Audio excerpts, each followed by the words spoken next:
Welcome to Waltrip Unfiltered here at our Fox Sports Studios. Today's guest, NASCAR Hall of Famer and four-time champion, Jeff Gordon. Jeff Gordon and I shared the track for many races for many years. That means we have many stories that we're going to tell you. Remember, if you want to tell your friends to add us via their favorite podcast app, we have a fun time here at Waltrip Unfiltered, and today is going to be special with Jeff Gordon. Be ready? Green flag, green flag. Well, welcome to our plush Fox Studios and the Waltrip Unfiltered studio specifically. I got several cool memorabilia items around, including my Jeff Gordon Rainbow Warriors number 24 car. Very cool. Well, I've been watching the show. Great job and congrats. So good to be on the show finally. Yeah, it's awesome to have you here today. And I just got to tell you a quick story and show you a video right quick about this morning. So I go to the local coffee shop, and the lady there, her name is Susan, and she says, "How was that race, Mike? Did you like the race?" And I said, "Yeah, I liked the race, Susan. I thought it was very competitive." Well, who do you think's going to win this weekend? I'm like, it'd be hard to beat Kyle Busch. I don't really know about that. So it's always just monotone, telling me what she thinks, until I said this to her this morning. Just push play and watch it. Hi, Jeff. I love you. I'm one of your, if not your favorite fan in the whole wide world. I watched you when I was like 24 years old, and I'm like Michael's age now, and you look the same, even better. I love it. I loved it too that. because That's it made her awesome. so. When I said, like, as a driver, as a former racer, when some little kid sees me and wants my autograph and he smiles, that does it for me because I'm like, I did something that made him happy. And with Susan, usually it's just down the middle. And when she lit up when I said your name, and I just wanted you to see that. I appreciate that. No, that never gets old, right? That never gets old. And especially as I've gotten older, it only gets better when you run into folks like that follow you. Of course, you feel a little older. Yes. Because they usually are telling stories about, I was this old, I was 15 when and now they're all grown up and have kids and everything. So, but no, that's awesome. Thank you for sharing that. Yeah, you travel all over the world. Obviously, I see some great pictures of you and your family. Well, tell me, I was in New York City last week doing some stuff for the premiere of our documentary. And what's really cool to me is when you're in New York City and somebody's looking at you. Mm-hmm. Like, I don't know who that is, but I know him somehow. And then they finally figure it out and say hello. How is it being Jeff Gordon in New York City or in France or Rome or wherever you are traveling, and how many people notice who you are? Well, you know how if you're in, let's say you're in Charlotte, and you like put your sweatpants on to go get some coffee or something, and you see somebody that you think might know you, you're kind of like this, right?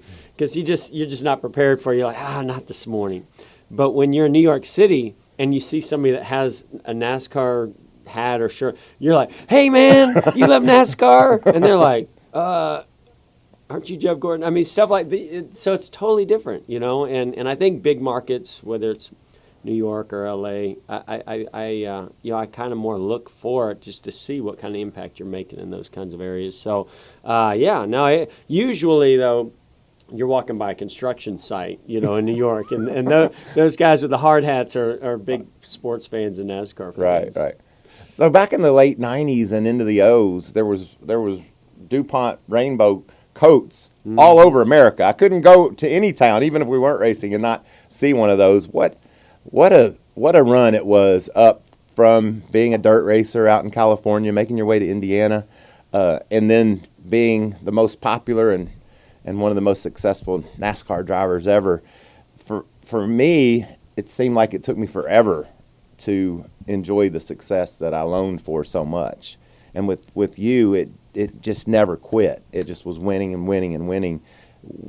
How did you process all that as a kid leaving California and thinking about what might be out there? Yeah, I mean, it certainly came sooner and maybe a little quicker than I thought it would. It really all happened. I had been racing for a long time and enjoyed some success on the track and wanted to be a race car driver.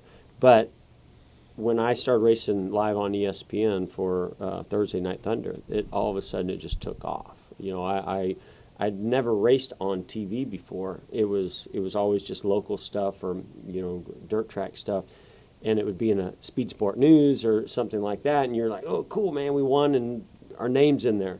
But then I won live on TV, and all of a sudden it's like people come up to me and hey, I watched you. I saw you win that race. Or we'd pull into a gas station on our way to a racetrack, and people coming up going, aren't you that kid that won that race? And so all of a sudden it's like, whoa, what's going on here? And we just built on that. We just started going and racing on TV as much as we could and getting our name out there. And luckily we were winning a bunch on TV. And it just, from that point on, I would say it took off pretty fast. And then I won the Brickyard 400 and the 600 in '94, and it was just exactly. Like that. You know what I love? There's a picture of you somewhere, and you look like you're 12, but you might be 16. But the right rear tire of the sprint car you're sitting on is bigger than you are. Do you remember that? And how, like, what an awesome beast that this little kid is crawling in and taking command of. That had to feel like a crazy feeling. Well, at the time, I was just, my stepdad was giving me this confidence that I could do something that clearly was not a good idea. I mean, if I see a kid, I go to some sprint car races every once in a while, and if they tell me, oh, that kid right there is 15 years old, I'm like, get him out. That's just crazy. But I wouldn't be where I am. I wouldn't be sitting here if I hadn't gotten in a sprint car at such a young age. But I actually recently was watching a video, and it was that first time when I drove a sprint car down in Florida. What track was it? It's called East Bay Speedway. Yeah, that's David Rudiman's home track. Yeah, and so there was like a 3 or 4 day event there. It was an all-star event, and we found out that I could race there because this other kid was racing there, was under 16. And so we went there, and so it was so funny because it was documented by this guy named Jerry Clum. This guy, Jerry Clum, used to film every sprint car race in Ohio and Indiana, especially all the all-star races, and you'd get this VHS tape. So anyway, somebody posted it, so I was watching it. It was so cool, man, to see the progression from the first night of I couldn't even make a lap to by the end of it, I'm in the B main. Wow. So it's pretty cool. Who were your heroes? What I know your stepfather was instrumental in your racing, but what drivers as a kid did you look up to and say, I want to be like that guy? Yeah. Well, it started in quarter midgets. Jimmy Vassar was a kid that when I would go and race, he had all the track records. So I would go to a racetrack, and if somebody had their name up there more than once, I was like, who's that kid? And he was older than me, obviously, and Jimmy Vassar was one of those guys, and so I wanted him to beat those track records. And then, of course, as I started getting more into racing, it was Steve Kinzer, Doug Wolfgang, sprint car drivers. I love sprint cars. My parents introduced me to that at a young age. Even though in California you didn't think of sprint car racing being a big deal, it was right around the area that we grew up. And actually there was a track in Vallejo where I grew up that doesn't exist anymore. So I started watching sprint cars, and Steve Kinzer was the king, the man. He was the Richard Petty, right, of sprint cars. It wasn't until later I started watching IndyCar, and then even later NASCAR. But Rick Mears and AJ Foyt, those guys. Probably Rick Mears more than anybody was the guy I looked up to the most. Where did Kenny Schrader fit into all this? Because well, he became my hero after I got to be his teammate and hang out with him. There was a lot more going on there than you were aware of, huh? See, I think the way Kenny puts it is, Jeff, I may not have taught you as much on the track, but think of all the things I taught you off the track. Valuable lessons. Valuable lessons. I'm in that same category. I couldn't have. I don't think I could have seen the whole picture quite as good as I do if it weren't for our friend Kenny Schrader. He's awesome. I remember you showing up. This is kind of a funny story for me, not for you, I don't guess. But I remember you showing up for that test in Rockingham. You're driving that '67 white Pontiac. Is that? I mean, it wasn't a '67 Pontiac. Well, we didn't test at Rockingham. We tested at Charlotte. I thought Rockingham we just showed up to race, but just qualified second, right? Yeah, we did. Mm-hmm. So Buddy Baker was really proud of his student, right? Because you'd been to his school, right? Yes. And so we're staying on the media center, and was that 91 or 2? That would have been 90. 90. End of 90. Yeah. So I've been around a while, and I've seen a lot of kids, even at this point in my life, I'd seen a lot of kids come and go. Yeah. And Buddy Baker's like, you watch number 67. He's the real deal. He came down here to school, and he's faster than anybody's ever been. And you qualified second. I'm like, all right, let's see how this goes. And you didn't have a good race that day. No, I think I lasted about 23 laps. I knew it was Before I early. backed it in the wall. Big Buddy was up there watching, and then it just went out of him like that. But what do you remember about that first NASCAR experience? Yeah, we, because I did go to the school, and of course we all know the school cars, right? They don't have a lot of power, and they don't. I mean, but Buck's school was pretty decent. And that track was a good one to learn on, and I loved the experience right away. And then met Hugh Connerty there, and he's the one that had that car, and then it goes back to Leo Jackson and Andy Petrie, and then Ray Evernham. I mean, it's crazy that one introduction led to those things, and we went and tested. I think the first time was in Charlotte, and we were pretty quick. Chuck Bound got in the car because it was a Pontiac and showed me how fast it was capable of going because I had no clue. You weren't there yet? I had no clue. I don't even know why they let me get on that track, to be honest, that day. But anyway, by the end of it, we were pretty quick. And we didn't make that race. It rained out, and we had a crash and all stuff in the qualifying race. But we go to Rockingham, and, I mean, the whole time it was just plowing. And so we just kept loosening it up. So we go to qualifying. We hauled butt, right, qualifying. And I'll never forget because Leo Jackson was coming over and talking to us a little bit, and Andy and Ray's like, man, we just can't get this thing free enough. We can't get it free enough. And he's just, tight. So I talked to him a little bit. So we did some things, freed up, obviously, getting the race, and it's just dead sideways. And I hung on to it for 20 laps before I wrecked it. And afterwards, I remember being on pit road, and Leo, Leo, this guy was, I mean, every word that came out of his mouth, you wanted to listen because he was such a wise person. Yes. And he's like, well, boy, next time, I don't think you'd be worried about whether you're tight. You were wondering whether you're tight enough. and you weren't that day, but you started something, I think, and I'd love to hear your view on this. You were the first kid that showed up that got a good car. I mean, everybody, had to pay their dues and struggle, and we weren't hiring any kids, and you showed up and got that opportunity.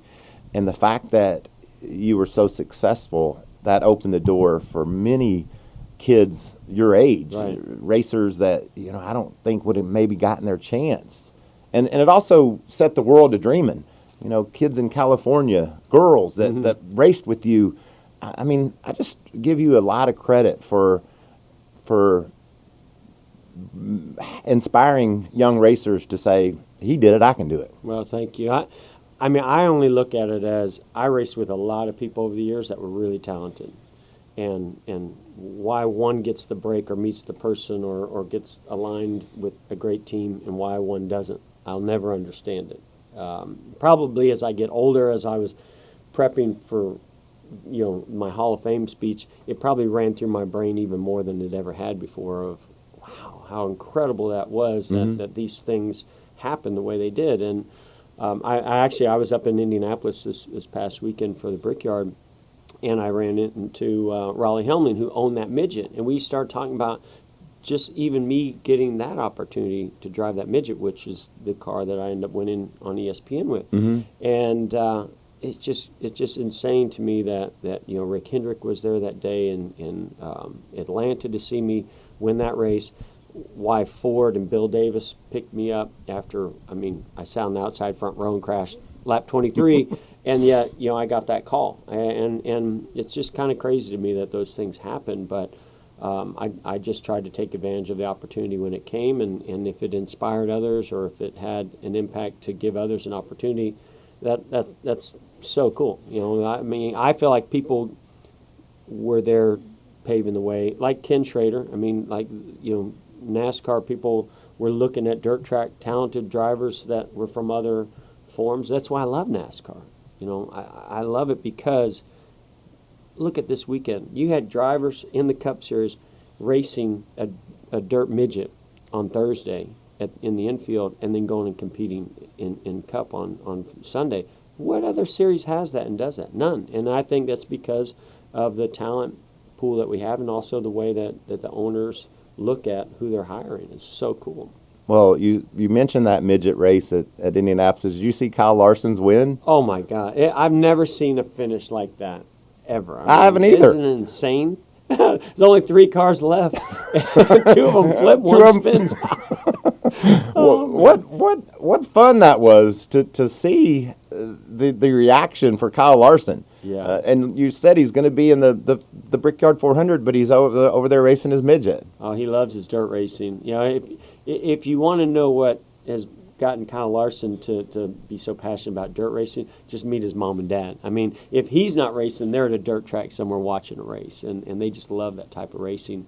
It certainly has taught him a lot. Brought out, I think, his talent. So it's fun to see him go back and drive those. And I went to the Chili Bowl this year. I went to Knoxville. I mean, I love it too. You know, I'm probably not wanting to get behind the wheel of those cars these days like he is. I wonder when's the last time you were in a sprint car? Do you remember? I only remember running the Hoosier Dome, the indoor pavement race in a midget, like in '93. I think it was my rookie year in Cup. I went back up there and drove a midget. But I don't think since I've been in Cup, I did it. A lot of people don't realize this, that when I got into what was Busch Grand National at the time, so 91 was my first year with Bill Davis, and I would run midgets and Silver Crown. And so I did that 91, a little bit in 92. But 91, I think I won the Silver Crown Championship because we were going back and forth. I'd race on Saturday in a stock car, and I'd get on a plane and hop over and run the Silver Crown car, or a midget or a sprint car. Yeah, it's fun times, and I'm glad I get to live that world through Larson and Ricky Stenhouse and those guys, getting to see how passionate people are about their dirt racing. As you can imagine, with Jeff Gordon being our guest, along with how excited my coffee lady Susan was, we have a lot of people from Reddit and Twitter who have sent in questions, and our Fox Sports social guru, CJ, has taken a knee. He's got a microphone. He's alongside producer Ford, and they would like to pose a question or two to you, Jeff Gordon. Let's do it. I love hearing from the fans. And so, Jeff, thank you so much for being here today. And to everyone that tweeted using hashtag AskMikey and on the Reddit threads, thank you. We've got a couple prizes that we're going to give out for some of our favorite questions this week. I've got those trading cards that I've been giving out all year, so we'll give some of those away. But one of the questions that came in over the last couple of days was from Twitter, and Ryan wants to know, what was the conversation with Ingrid like when you told her you were going to fill in for Dale Jr.? Well, the funny thing is, we were in France. When I knew I was gonna retire, then of course she started planning vacations. She's like, "Oh, good. You mean we get 2 weeks off instead of 1 week off?" So I was like, "Yes." So she and I went to France, and we were just getting back, I think, from lunch, and it's again, I think of these crazy things that have happened in conversations, and one happened to happen that day. I was at lunch with some friends of ours that live here in the U.S., and one of their sons said to me, "So, okay, you're no longer driving, but what happens if one of your teammates or one of the drivers that are at Hendrick, what happens if something happened to them? Would you fill in?" And I was like, well, I mean, there's probably some other drivers that would, be better suited for that. I said, but I guess, yeah, if I had to, or if it came up, I guess I would. That was lunch. That afternoon, I'm back at the hotel, and I get this call from Rick, and Rick knew I'm on vacation. So I looked at my phone, I looked at Ingrid, and I said, "This can't be good." And so she's looking at me like, "What?" So I'm like, "Hey, boss." And so I'm talking to Rick, and when he first told me, hey, Dale Jr.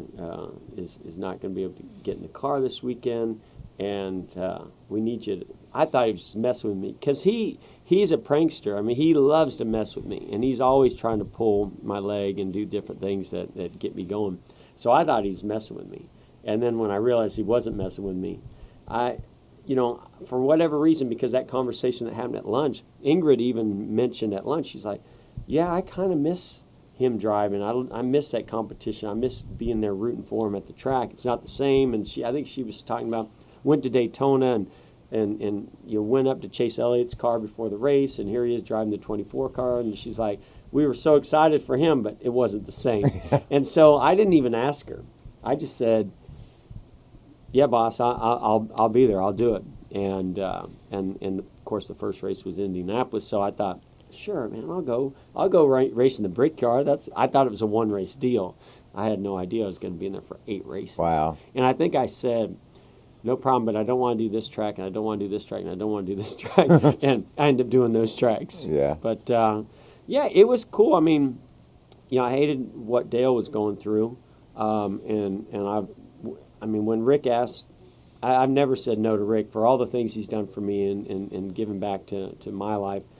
I'm not going to say no to him over something like that. So, it certainly didn't go as well as I would like. I don't know if I've ever talked to you about it. My first lap. So I went into the simulator, right, and I'm with the engineers, and I'm getting fit, and I'm doing all these things. I'm like, yeah, I'm ready. And I went out there the first lap, and I busted off this lap, and I was third fastest in practice. Wow.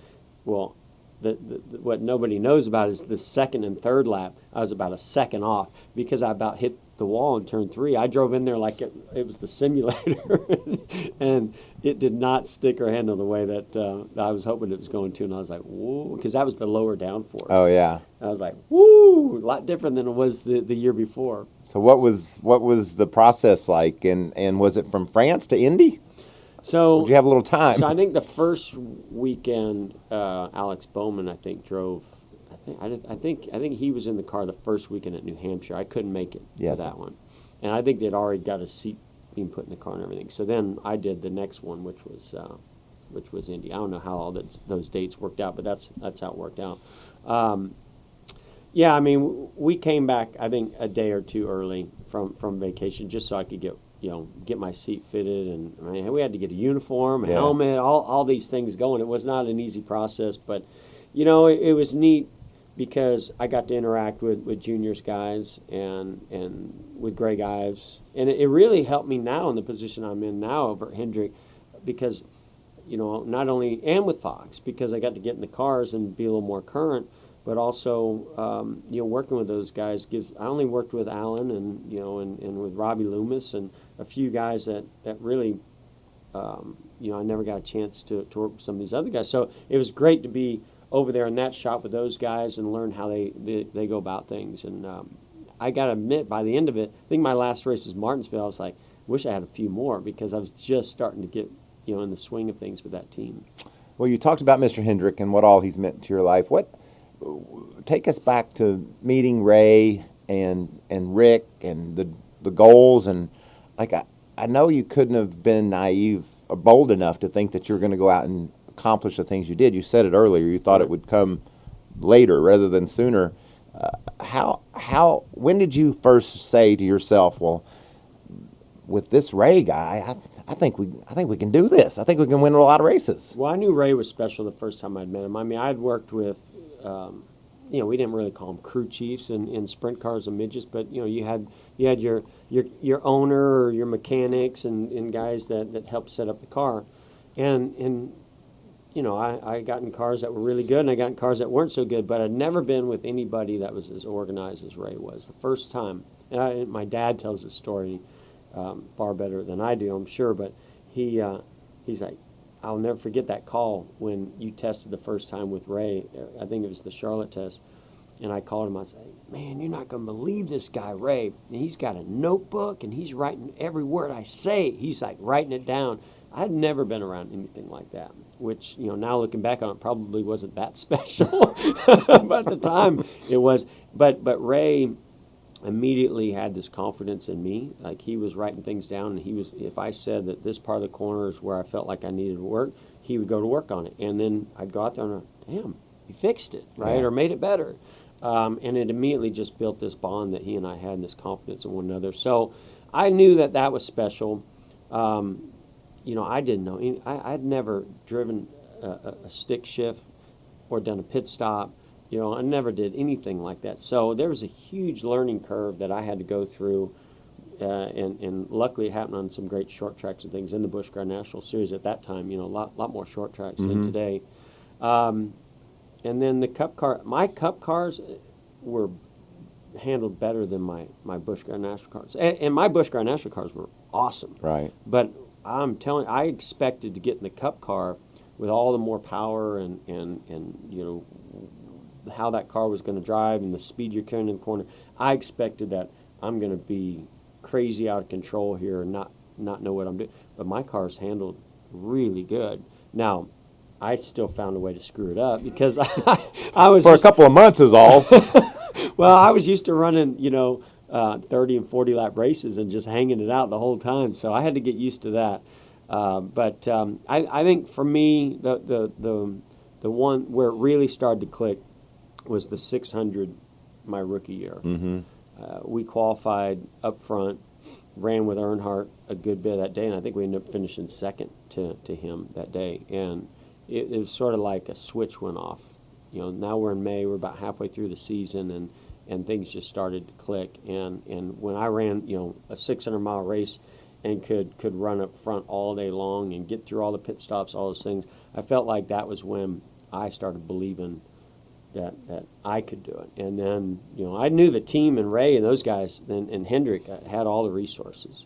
But it wasn't until I felt like I could give them the same effort they were giving me. And I felt like that race was sort of a turning point. That's a special feeling when it all comes together and you're able to get out and look around and say, we're heading in the right direction. And it happened as a rookie. That's just, I remember what they said about you. I heard maybe the first time I'd heard it. It's better to have to slow a guy down than speed him up. Yeah. And that's basically the first few months or first few races of your rookie season. You had to learn that lesson. I was talking this weekend to Alan Gustafson. We were, me and him and Chase Elliott were just talking after their practice session at the Brickyard, and I don't know how we got on this subject, but I think we were just talking about some of the Hendrick drivers and the way they were approaching the corners. And I started talking about driving in deep and backing up the entry and all these things, and then I started going, wait a minute, I never did any of those things. Plus, you also know you really don't know. You're just. But it was funny because now I'm talking to Alan and he's looking at me, and I said, listen, here's the way I approached it. In practice, I was always overdriving the entry and telling you to make it, get the car to work because this is what I needed to do, and I'm going to drive in this deep. And he'd always say to me, well, I think if you backed up that entry. And I said, I never figured it out in practice, but in the race, I always dialed it back and found a way. And he's like, well, if you're ever going to find it in the race. Don't find it in practice. And that was just kind of the way that I approached things. I was always really aggressive, especially driving into the corner. And, and it challenged those guys. But luckily, when I got around other cars and got in the race and got into a pace, I started, backing it down enough to, and over time, you just learn how to be more patient and smarter. I'm sure you probably felt the same way. I was a better race car driver later in my career because I had the patience. But I was far worse on restarts. Yes. That's how you can tell a guy's getting old, Exactly. That's all you have to do is watch that. And when you're 6th, then you wind up 13th. Yeah. Hard to make up those spots. I'll tell you a funny story. At the end of my career, we were at Atlanta, and they throw the green flag for a 500-mile race. And we going into turn 1, literally turn 1, 4 wide. On the first lap, first turn, and I'm like, why are these people in such a damn hurry out here? And then I went down the back straightaway and I thought, if you're in a race and you ain't in a hurry, maybe it's time to decide not to be in all these races anymore. But those restarts are freaky. And you said you just came from Indianapolis Motor Speedway. I want to ask you about the race yesterday, but first I'd like that it has to be the most special win of your life, winning at the Brickyard with all that area meant to you. Oh yeah. What and you beat Dale. He was thrilled about that. Yeah. Talk about that experience. Well, that was even before I realized how special it was and meaningful it was in my career to do something before Dale did it, right? Because I mean, you know, I looked up to him. I just respected him so much, and I probably didn't know him well enough to know, like, those huge moments in the sport. He wanted those for himself, right? He's like, those are mine. So I kind of see it later. But, yeah, I grew up, again, watching the Indy 500 from California. I went to the Indy 500 a couple times as a kid as a fan. I was probably racing quarter midgets or something around Indiana, and we were looking at doing sprint cars, and so we go to the Indianapolis Motor Speedway, and so I drove in there and just was in awe of that place. It's like, wow.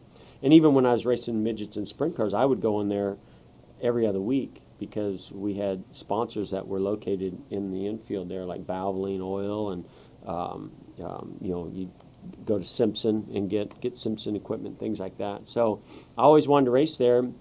And I did pursue the IndyCar side. Yeah, I was going to ask you about that. Like, how did we win you over? What made you decide that you weren't going to be an IndyCar? Because everything was pointing toward. You said Rick Mears was your hero. One of them. Everything was pointing toward IndyCar, but you wound up over here at NASCAR. Well, this is when you look at Jeff Gordon, 1995, right? And you look at Jeff Gordon, 1989. In 1995, I could kind of go and do about anything I wanted. Back in '89, I was begging to do anything, and so I pursued it. But it was back then IndyCars. I mean, they were hitting on all 8 cylinders. They were popular, and it was, if you're going to get in a ride, one, you had to be more of a road racer, and so there was there weren't a lot of Americans being recognized at that level, and you had to bring money, and I had neither of those. So to me, as soon as I got in a stock car and I'm on this high banked oval, which the first time, as you mentioned, was Rockingham, I loved it. I was like, I came back that day and I said, this is what I want to do. This is what I want to pursue, and I'll do whatever it takes. It just happened that it all lined up for me. But that is what I wanted to do. I think I was far better suited because of my experience being on ovals than I was being an IndyCar driver. I always just had assumed that you thought you were going to go Indy racing, and you wound up going NASCAR. So yeah, it was weird because you would be racing midgets and sprint cars around that area, and I had guys like Rich Vogler and Andy Hillenberg and some of these guys that would go run Indy cars, but they were in the back with not a great team, and they weren't like competitive. So it wasn't like these owners in IndyCar were looking at USAC and going, we need to put these guys in. It wasn't the old days with AJ and Rutherford and Mario. Things had changed dramatically. So, I mean, it was pretty evident that that was not really the path to get there. Now, had the IRL been in place, like for Tony, that would have changed things. And Tony and I had a conversation about this not long ago. If that had been in place and they were looking for an open wheel midget sprint car dirt racer, then I probably would have gotten a chance. Mm-hmm. Let's go back to CJ, see what he has over there on his list of questions for Jeff Gordon. And remember, all you have to do is go on your Twitter or your Reddit or your Instagram or your whatever you do. Had Chad Knaus on last week, a real social media guru he is.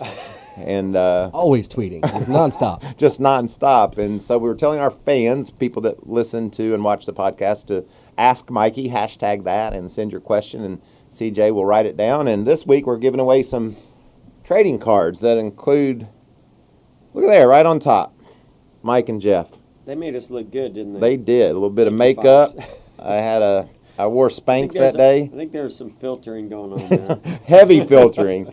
What else you got over there, Siege? All right, so a great conversation after Ryan Goodrum's question on the last one from Twitter. So I'm going to pick Ryan as the favorite question from Twitter. So Ryan gets some cards. Here you go, Ryan. I'll get Jeff Gordon to autograph his, and I'll autograph mine.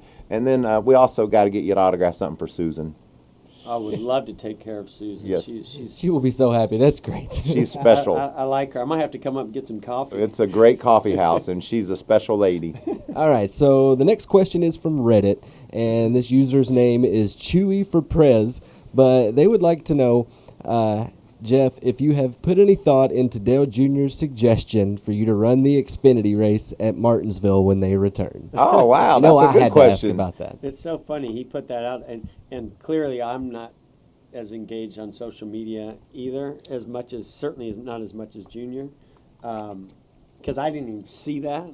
And then he texted me, and I think he cut and pasted off of what he put on Twitter and sent it to me. And I said, now why would I do that? Well, you know what I tried to get you to do when you retired from full-time racing? What's that? Do Dancing with the Stars. Oh, you weren't thrilled about that suggestion either. Xfinity car. Now I know why your back hurts. Yeah. So let's rank it.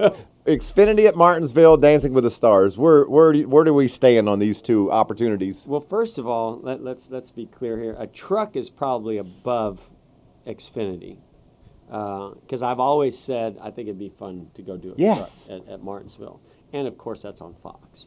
But Xfinity would fall below that, and then Dancing with the Stars would not even be on there. Oh, it doesn't even make the list, huh?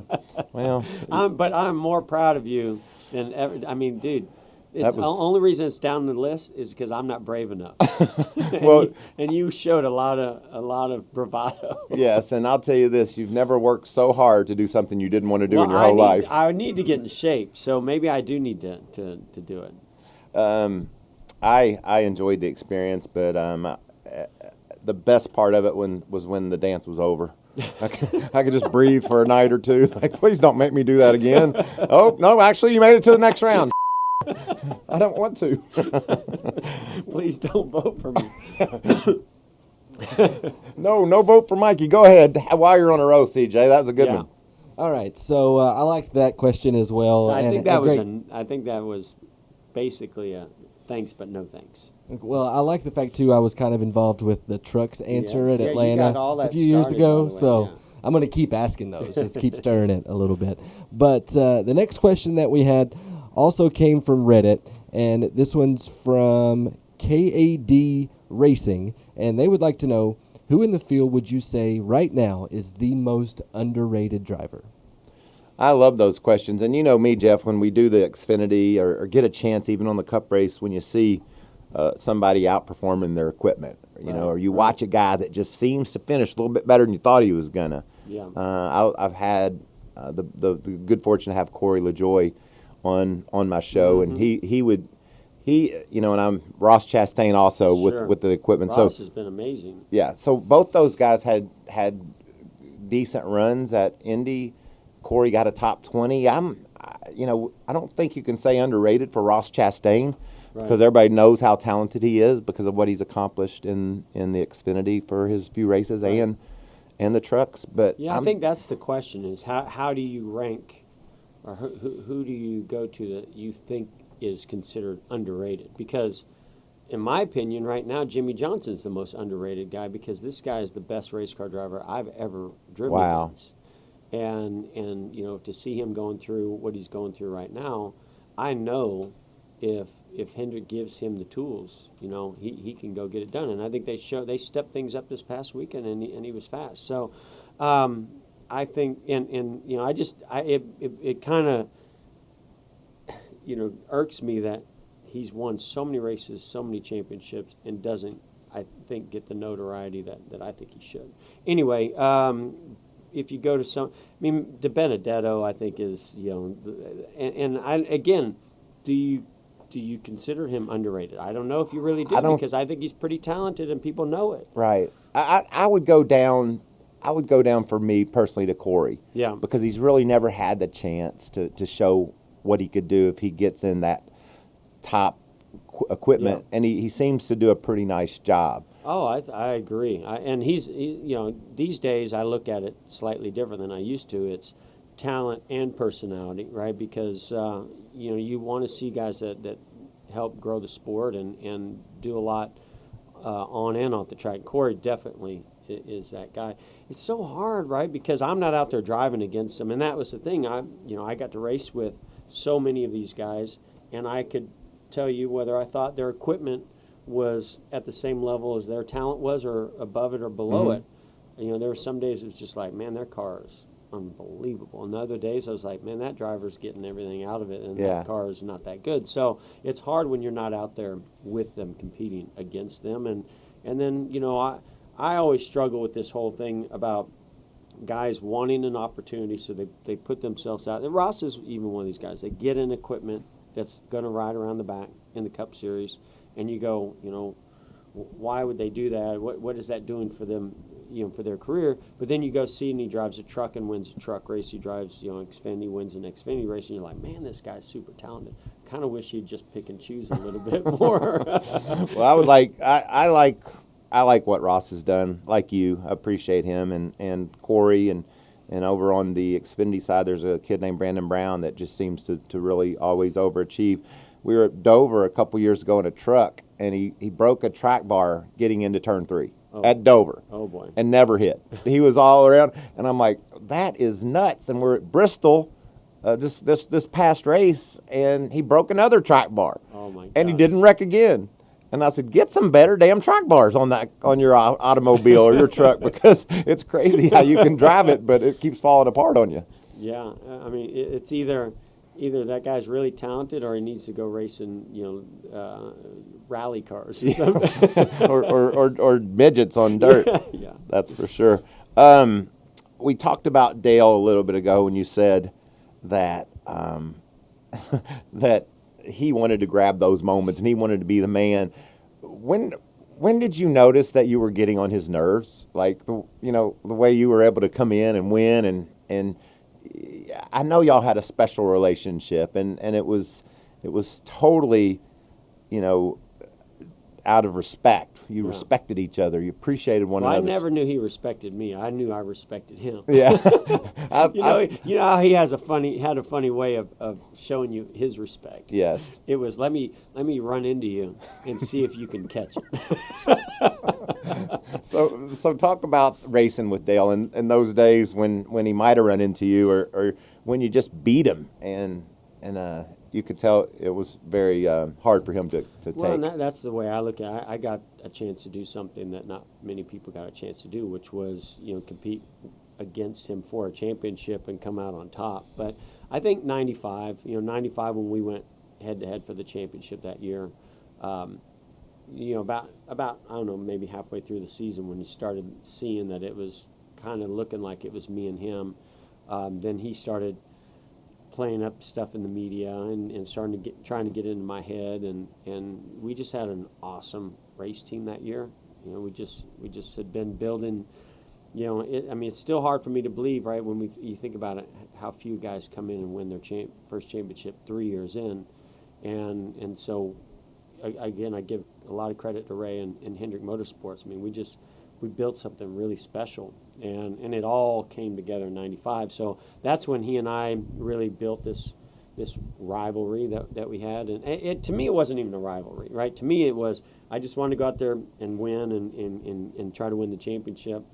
I didn't want to get involved in the media and even if, I wanted to sell souvenirs, but even I wasn't thinking, let me do some marketing ideas. But he was super focused on all that, right? He's like, I've been here, done this. This is not my first time at this. And he just knew how to capitalize on it. So I would watch him do these things, and at first I thought, man, he's just cruel, right? He's just relentless. He's the intimidator.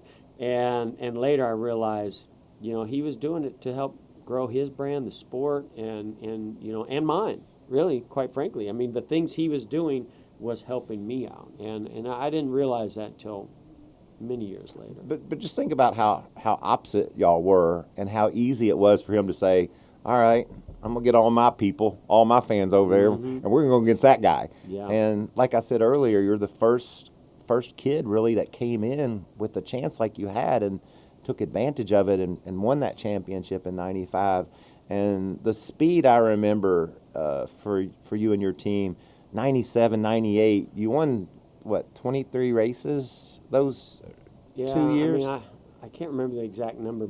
John's over here could probably, but from 95 through 99, I mean, that stretch was, honestly, I don't even know if maybe Petty matched it, back in the day, but that number of wins over we finished second in the points in 96 to Terry, my teammate, but we, could have won 4 in a row, but the number of wins was just ridiculous. So we were just clicking, man. It was in 98 we would go to the racetrack and it was basically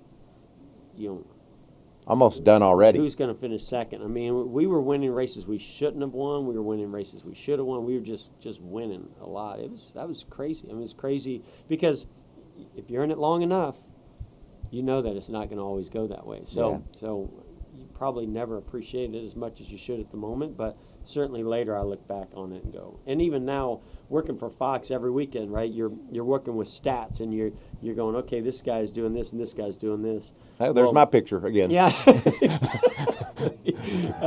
And so you go, man, those were some special times. Yeah, I know how good it feels when I'm on Fox and they said Michael Waltrip won here one time in 1990. I'm like, hell yeah, look at there, that's Mike every week. So and I will You tell had you, some streaks that we put up in the stats every once yeah, in a while. I'm not always on the good side though. But I will tell you this: you really got on my nerves as a guy showing up like you did and going to winning like you did, and and then the doors you're opening, and here comes Bobby Labonte, and he starts, he gets a great ride. You open the door for a lot of guys that just got chances, like I said earlier, and for an old guy, I was sitting there thinking, well, damn, how come I didn't get a car like that when I first started? Yeah, I know. I mean, it's, there was a bit of a movement there. Yeah. But, I mean, I have some special memories of you. I mean, dude, that Bahari team in the Pennzoil sponsorship, that was, you were getting after it those days. You were fast, too. Yeah, it's crazy. And the thing about Dale, when he hired me to drive his car, I think he had seen the speed I had, like you had. It wasn't anything, I mean, I beat all y'all. In all the Busch Grand National races. And also I beat all y'all in cup races, just not all of you on the same day. Right. I might have beat you last week, next guy, but anyway, I think that he saw that speed and he said, Michael's not done a very good job managing his career. I'm going to take that over. Right. And that's why I was so, such a good place mentally when he hired me in 2000, and as we prepared for the 2001 Daytona 500, I was seeing things being built and hearing plans from engineers and from Dale himself about how we're going to go win races. I'd never heard any of that before. Yeah. It was the coolest thing ever, and it gave me that experience, what it must have been like for you when you showed up and Mr. Hendrick hired you to drive his car and Ray Evernham told you how y'all were going to go win races. Yeah, I mean, and I was on this a pretty decent run leading into that, so I definitely had confidence because I'd won a bunch of midget and sprint car races that gave me the opportunity. And then, even though my rookie year in Busch, I didn't win anything, but the next year we were winning. Yeah. So, it certainly, I was seeing that cars and teams were prepped like that and were giving me the, and I was just like, that's what they're hiring me to go out there and do it, and I've got the stuff to do it. Yeah. So, I don't want to say it seemed natural and normal, but in a way, if you look back at this like 4 or 5 year span, that's just kind of the opportunity that I was being given, and I felt like the pressure was for me not to screw it up. Right. And I did quite a few times, but luckily, you got it right more often than not. Luckily, they kept me around long enough to where we got it, right most of the time. Yeah, you talked about 97 and 98, won the championship in 01, and that's your fourth, right? Yeah. And Ray, me and him are buddies, so he understands when I say this. It's not any disrespect to him, but I think for me personally, probably the most rewarding one because. Similar to what we look at now with Jimmy Johnson and Chad Knaus, it's just, stepping away out of those shadows and being able to go out there with somebody else and win a championship was a personal victory for me because I didn't even know. I didn't even know if I could do it and if I could lead the team or if I could step up. And when Ray Evernham leaves, you better step up. A lot of people had to step up, and I was really proud of that. And Robbie came in, right? Yeah, Robbie Loomis. And how did you decide on Robbie after Ray left? Ray was the guy that told me, even though things weren't going great with his departure because, he's getting this opportunity with Dodge and leaving and we were having to scramble to figure out what that's going to mean for us. And Rick is saying, hey, I want you to stay. Ray's leaving, you stay. So it created some friction. We had the team together, the Xfinity Busch Grand National team together at the time. That caused some friction. So for Ray to, even with all that going on, going, listen, I don't know who you're thinking about, but I spoke to Robbie Loomis recently, and he showed interest, and I think he's a good guy. I think he's sharp, and I think he'd do a good job for you. And so really, I don't even know if I would have had Robbie on my radar, because the last time I interacted with Robbie, he was pretty upset with me because I wrecked his car on pit road at Atlanta, and the King or Robbie, and nobody was very happy with me. So Did the King come at you with that finger? oh, that thing was a mile long. Yeah, looks like it's got a marble sewn in the end of it too. You don't want that thing near you. Oh man, so yeah, that was, I mean, to be able to, we had a rough year in 2000. I mean, when Robbie first came in 2000, it was not good. With all the success you had with Ray, and you have a rough year with Robbie, how close were y'all to saying this isn't working? That's a good question. I don't remember that being, I thought it was always, well, we got to work through, we got to make some, where are we weak? I didn't think it was Robbie. I liked Robbie. We got along good. I thought he was doing a good job. I told Robbie the first week we hired him, I was like, listen, you want to be like Ray Evernham and come in here and take control of this team the way he did, you need to fire 4 people. And he didn't listen to me. He's like, nah, I need to learn, see who these people are. And I look back on that and I was like, I admired the heck out of that he didn't get pressure from me or anybody else. He's like, I'm going to do it my way, and he stuck to it. And because of that, I think 2000 was just, we were just off as a company. And I think the other thing was my teammates were running good. I think it was Nadu or somebody was going pretty fast in 2000. Big right rear spring and some big sway bars, and I wasn't. Don't you love thinking about all that crap we lived? And I didn't want to try it. Right? They put it in as a test one time, and I was like, this is terrible. I know it's going to be loose, so why would you have me do this? and then I saw him, some of our teammates doing well with it, and Robbie kind of said, listen, I think we got to figure out how to get you comfortable in this. And boy, we did, and we had the cars, and then we had we had it all just lined up in 2001. Well, we've raced through the 90s into 2001. I want to get to 2002, but first, I can tell by the way he's acting, CJ has a question that he would like to ask. Oh, well, I just want to now make sure that you mentioned it, Mike. that I pointed it out that the question from KAD Racing, who in the field is the most underrated driver, I'm going to send them a set of cars. I think that ended up being a pretty good conversation. So thank you guys all once again for all the questions on Twitter and Reddit. That was about the best non-answer that I could give in this interview. Yes, but it was very well thought out. You didn't answer it very, very profoundly. Thank you. Well, we'll just make sure. What I always try for, Mike.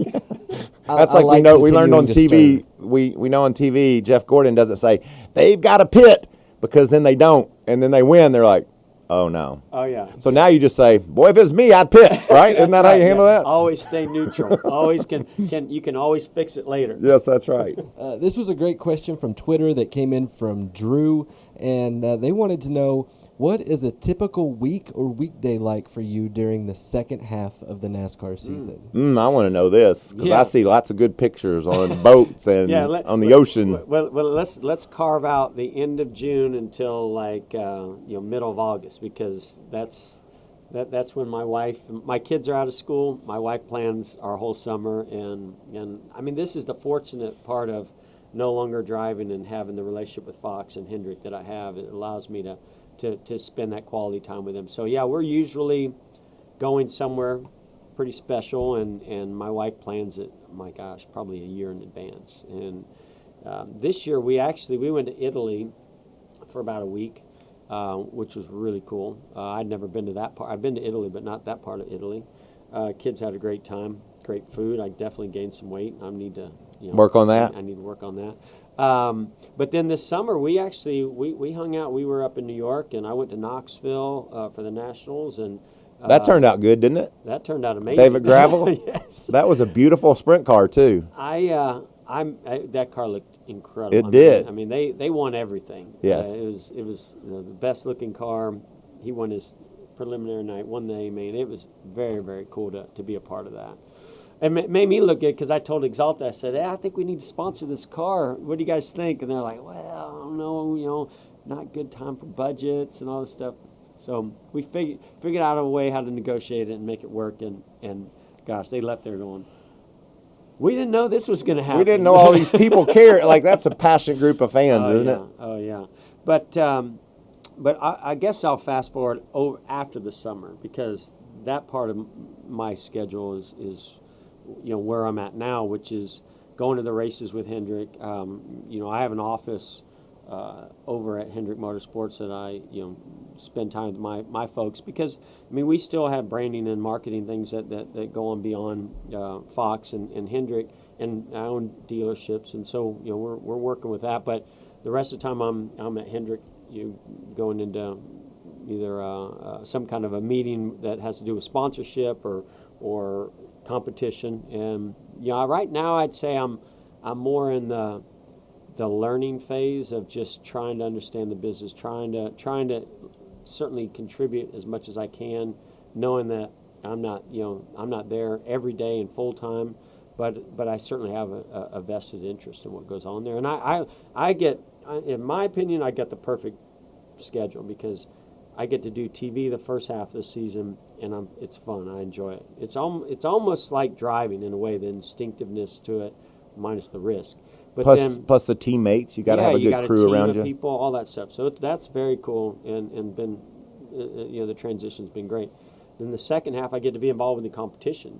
So you see engineers working on things to get more speed out of the car. You see the drivers looking at the telemetry and SMT data and what they're doing to fine tune what approaching the race or the track. So to me, that's about the best of both worlds to be able to come out of driving. And I want that guy in that TV booth come February the following year. You're glued in to what's going on in the garage area, and the marketing side of it. You know what the teams are faced with. You go up in the Fox booth, and what you say is based on facts. Yeah, it helps. It helps a lot. Minus being out there driving, Mm-hmm. it helps a lot to really know what these guys, the effort they're putting in, what they got going on. One of our Twitter people or Reddit people got you out there driving. You're going to run an Xfinity car next year. 95 through 01, you won 4 championships, all kinds of races, and along in 2002, Jimmy Johnson showed up. Darn that guy. Tell me about... If I could make some choices over again. No, I'm just kidding. Tell me how that came about. Like, were you instrumental in picking Jimmy? Well, and I always say this. If there's a person or a driver that looks to me and thinks that I can offer some advice or I can, help them with something, and they have the whereabouts or the guts or whatever you want to call it to approach me and not knowing who I am, I admire that a lot. And Jimmy Johnson is one of those guys. I'd heard his name, met him briefly at a test and was impressed. I saw what he was doing on the track, but he came up to me at Michigan. We were racing together on Saturday. And before, right at the driver's meeting, he came up. He said, "Man, could I just pick your brain for 5 minutes after the driver's meeting?" I'm like, "Yeah, sure." So I don't know if I went to his truck. He came to my truck afterwards, and we just sat there. And he had some opportunities that were coming his way to possibly go cup racing. And we had just been talking at Hendrick about expanding to a 4th team. We were looking at building a new building for the 24 team, and everybody, like guys like Brian Weitzel and Robbie Loomis, and these guys were saying, if we're gonna do this, we need to look at how other teams are doing it, and maybe we need to build this thing where there's 2 cars in one building. And so we'd been on the fence about what to do. Well, so he told me who he was talking to, and I said, "Listen," I said, "I don't know. This is premature, but there's some things going on at Hendrick." And he's like, his eyes kind of lit up, and I said, "So hold off on some of your decisions." Well, we go run the race, and he smokes me on this last restart with a car that was not as good as mine. I mean, I had some of the best stuff out there, and he blows by me and finishes ahead of me. And, man, that just stuck with me. I left there, and I called Rick, and I said, "Rick," I said, "we're on the fence on this shop. And I had equity in Hendrick at that time, so I was very interested in how we were doing business, and of course I wanted to be as competitive as I could be too as a driver and a team. So I thought this could benefit me. I thought it could benefit all of us. And I said, man, I was racing this kid Jimmy, and he's like, yeah, I know Jimmy, because he had met him through Ricky.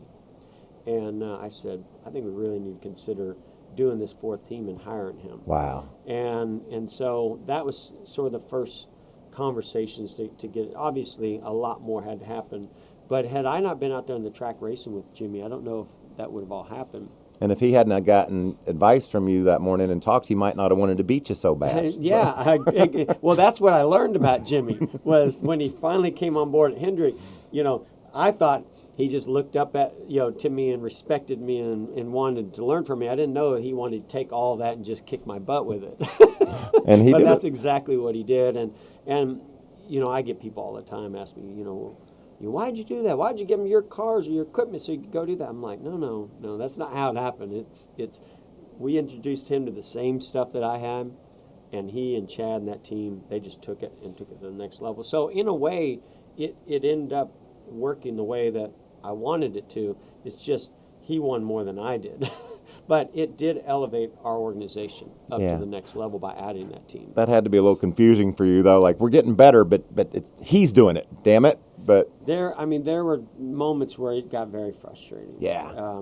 Because I had always been in this position where if I had the car and the resources, that I felt like I had the ability to go get it done, and he was just doing things on the next level, and it was tough. It was a wake up call for me, and made me work harder, made me be a better race car driver because of it. And we had a great friendship that got a little bit rocky, but I remember Texas, you coming on the radio and say, 4 times a little upset with me, isn't he? Yeah, because it was just one of those things where a lot of things culminated to that moment of he'd been getting the best of me. We finally had a race car that day that could compete with him, and I felt like it was one of those things where he kind of felt like I should be getting out of his way, and I felt like you should be getting out of my way. But one thing that's always, me and Jimmy have always been able to work through those things and maintain. We have this respect because, I admire what opportunity he took advantage of, and I'm proud that I was a part of that. Yeah. And I think he admires for similar reasons, me, and so. At the end of the day, we've always been able to have a great friendship. And you made Chad into a star.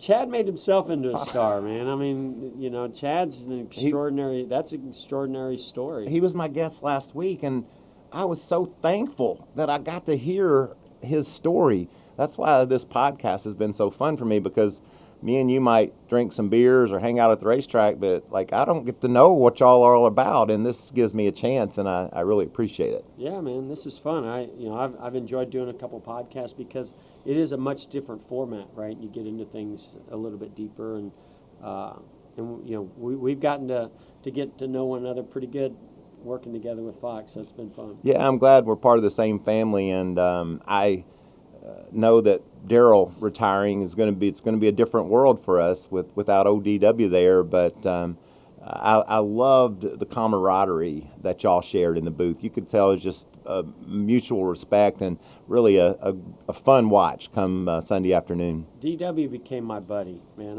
He and I didn't know one another real well, driving against one another, and when he went into the booth, and I wasn't sure how all that was going to go down, because we've documented, we joked about, we had some moments on the track that didn't go well, but man, working with him was so cool because I loved his approach and his enthusiasm. After doing it for so long, to be able to love it the way he did it brought that out in me too.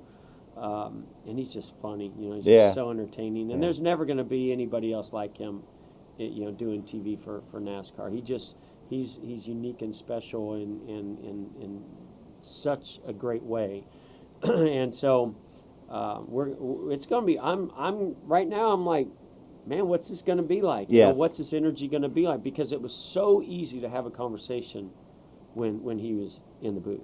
And I think it's going to put pressure on all of us, right, to step up now that he's not going to be there. And I think everybody on Fox will do that because for 100 years, that's the way it's been done. And I really have enjoyed being your teammate, racing against you all those years and watching your successes.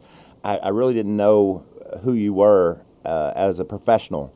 And when you became a part of the Fox team, I could see your prep and how much you put into your job on TV. And I appreciate that. Yeah, thank you. I appreciate it. Well, I've learned a lot from you and the whole group of what it entails.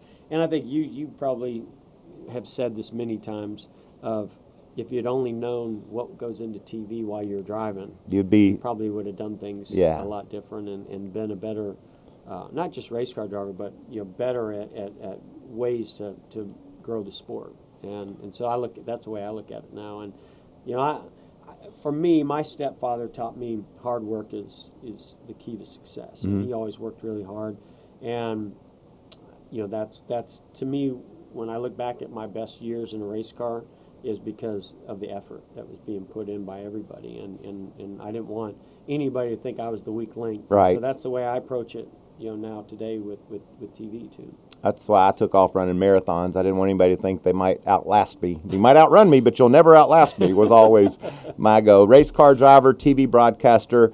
We know you have a role at Hendrick Motorsports. What are the chances or the likelihood that one day Jeff Gordon might run Hendrick Motorsports? Well, I'm enjoying what I'm doing with TV right now, and so I don't know if I have an answer for that. I love it.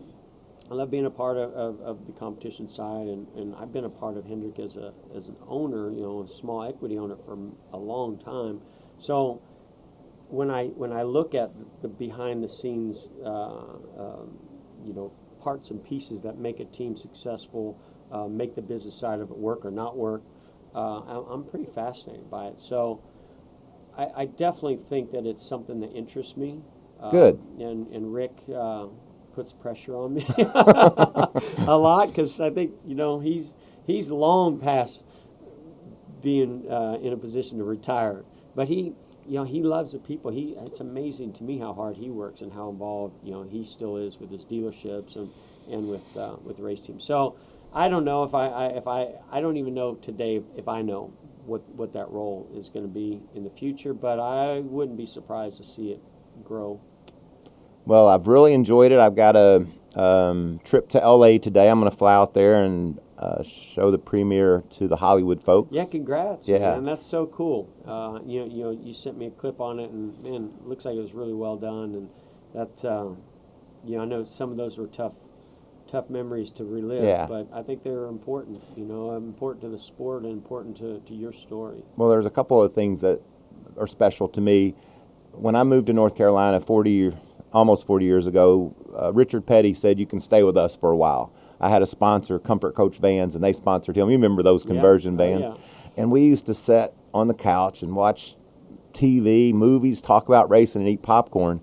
And we premiered it last week in New York City, and Richard Petty and I sat side by side, watched the movie, ate popcorn together. I'm like, damn, you're talking about coming full circle, being able to have this moment where we're showing this film about a huge part of my life and being able to enjoy it with the king like that. And when it was over, it was funny because the producer guy was next to me and a couple other key people in the making of the movie. And Richard leaned over and he said, "I don't know who put that all together for you, but they did a good job." Oh, and that's so, like you get the king. He doesn't just give you compliments for nothing. All right. I mean, you got to earn it with him. Yeah. So that means a lot. It did mean a lot to me, and also Dale Jr., he appreciated how the story was told, and I'm so much looking forward for everyone to see it, and appreciate you taking a look at it. Yeah, man. Well, I think you're going to be overwhelmed with the response you get on it based on what I've seen so far. So congrats on that. Appreciate you coming Thank by. you, man. Thank you Appreciate so it, Mikey. much. Enjoyed it. I can't wait for February to get here soon enough. That's so we can right. Get back to it. I'll be down there on the grid waving up there at you. Wow. What a conversation. How about the stories? How about the memories and what all Jeff Gordon accomplished? I'm so proud to call him a teammate here at Fox Sports. I hope you enjoyed our show. Don't forget, write in questions via Reddit, via Twitter next week. Ask Mikey, hashtag Ask Mikey. We'll read your question. Really enjoyed your input and look forward to talking to you next week. So long.